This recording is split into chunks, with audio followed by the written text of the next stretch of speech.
prazer em revê-lo, né, presidente? Obrigado, Helena. Antes de mais nada, eu gostaria de agradecer o convite, é uma honra poder falar aqui na tribuna com os senhores, especialmente num tema tão sensível e importante para nós, né, urologistas e a comunidade em geral, que é o Novembro Azul, em especial focado na detecção e tratamento precoce do câncer de próstata. Obrigado. Bom, só falando rapidamente, eu planejei uma conversa super ligeira, bem sucinta, tentando abordar os aspectos práticos da doença e alguns dados que possam auxiliar os senhores em estratégias para controle de saúde, planejamento de saúde em relação a esse tema, né?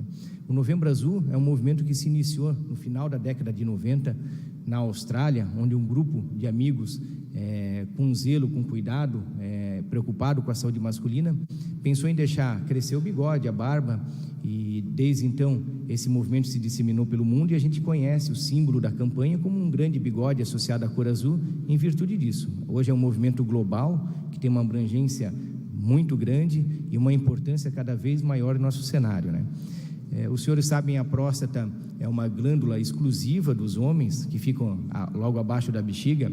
Ela tem o tamanho aproximado de uma noz e serve para fazer a liquefação do líquido seminal, mas muitas vezes ela é sede de doença, né? Ela pode ser acometida com grande preocupação por tumores, que é o câncer de próstata. Para os senhores terem uma ideia da prevalência dessa condição, ele é o segundo tumor mais comum, independente do sexo, logo atrás apenas dos tumores de pele superficiais. Só no ano passado, em Santa Catarina, são alguns dados que eu levantei do INCA, a gente teve o diagnóstico de mais de 1.700 novos casos de tumores de próstata entre os homens, né? E mais do que isso, desde 2010, o câncer de próstata é a segunda causa de óbito, né, de êxito letal entre os tumores masculinos, ficando apenas atrás do tumor de pulmão, dos cânceres de pulmão. Logo, vocês vejam a importância em saúde pública, em questão de prevenção, detecção e possível tratamento. Os fatores de risco principais para a doença, em quem a gente deve observar com mais carinho, são aqueles pacientes de raça negra, que tem uma incidência maior do tumor, e nesses indivíduos, em geral, eles são mais agressivos, pacientes com história familiar positiva, aqueles com sobrepeso, obesidade, e especialmente aqueles pacientes com idade mais avançada. Isso é tão verdade que a cada 10 casos diagnosticados com tumores de próstata, com tumor de próstata, 9 deles são em indivíduos acima de 55 anos. E isso se torna mais dramático ao passo que a gente vem observando em escala global o envelhecimento da população. E em regiões onde o IDH é maior ainda, na questão do nosso município, nosso estado, o envelhecimento é ainda mais notório. Então, a gente espera que mais pacientes, então, sejam diagnosticados com o tumor de próstata.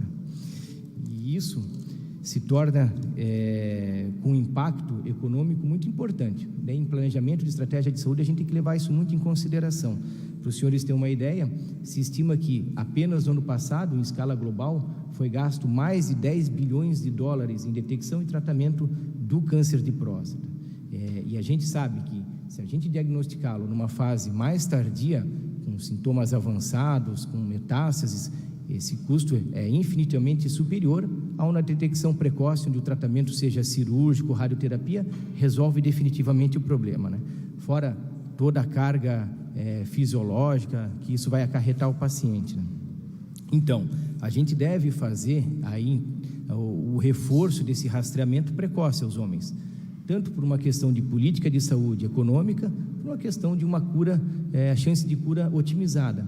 Quando a gente consegue diagnosticar o tumor em estadios bem iniciais, a gente tem índice de curas excelentes, acima de 90%, o que é, entre cânceres de maneira geral, um índice quase que incomparável. E claro, para os senhores terem uma ideia do impacto ainda econômico, naqueles pacientes que têm a doença mais avançada, a Anvisa já avalizou algumas medicações. Para ter ideia de custo, existem remédios via oral para esses pacientes que ultrapassam R$10.000 por mês de tratamento. Quer dizer, um custo altíssimo, onde se lá atrás tivesse sido detectado, teria resolvido de maneira definitiva e muito mais rápido, né? Então, a gente precisa, isso é notório, ter estratégias definidas de detecção e tratamento precoce. Isso é com os screenings, é com o rastreio, e o Novembro Azul veio justamente nesse sentido, né? A gente, como todos sabem, o tumor de próstata, ele no seu início é assintomático, então não se deve esperar ter sintomas miccionais para fazer o rastreio, né? Procurar um médico. E atualmente a diretriz da Sociedade Brasileira de Urologia é que todo homem com 50 anos ou mais procure regularmente o seu médico para fazer os exames de check-up para a próstata, a saber, o PSA e o toque retal combinado. A gente não pode prescindir nenhum dos dois, os dois são importantes que sejam feitos.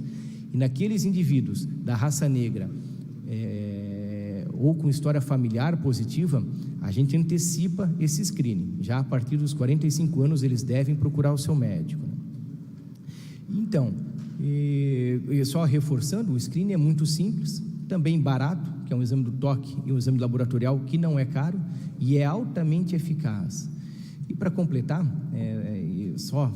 falando rapidamente sobre tratamento e prognóstico, como eu disse ali atrás, se a gente tiver um diagnóstico bem precoce, esses pacientes, eles têm um índice de cura excelente. E o que era um grande temor no passado, que eram as sequelas do tratamento, por questões miccionais, questões de função sexual e mesmo laboral, que o paciente ficava comprometido, com essa revolução médica dos últimos anos, tanto medicamentosa e tecnológica, em especial com a cirurgia robótica, isso modificou muito. Os pacientes, e eu tenho, felizmente, a oportunidade de acompanhar isso, em especial aqueles pacientes que operam com cirurgia robótica, a gente tem observado que eles evoluem de maneira muito rápida e muito favorável, de maneira que esses pacientes voltam a ter sua atividade laboral, não onerando o sistema nem a si mesmo, com uma qualidade de vida que eles tinham prévia ao tratamento, né?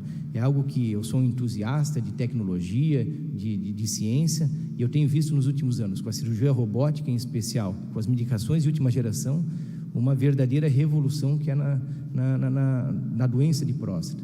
E isso ajuda a gente a exortar os homens que façam os seus exames, que não tenham temor do diagnóstico, que as opções de tratamento, muitas vezes a gente escutava, não, prefiro não saber, não vou nem atrás, para não descobrir algo que possa me complicar. E hoje em dia a gente sabe que o tratamento altamente eficaz, esses homens ficam livres da doença, quando detectados inicialmente, com uma qualidade de vida similar à que tinha antes do tratamento.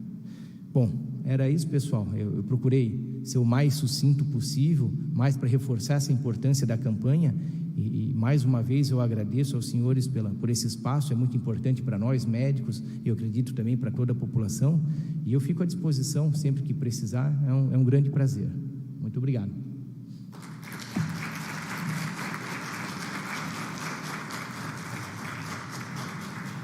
Muito obrigado, doutor Eduardo. Para nós que é uma grande honra recebê-lo aqui. O médico hoje, a gente sabe, né, doutor Cassiano, renomado em todo o Brasil, né, principalmente Joinville, mas todo o Brasil. Cirurgia robótica, né, é um dos pioneiros, e para nós realmente é uma grande honra recebê-lo aqui, né. Muito obrigado mesmo, e estamos à disposição também. Tá, obrigado. Obrigado.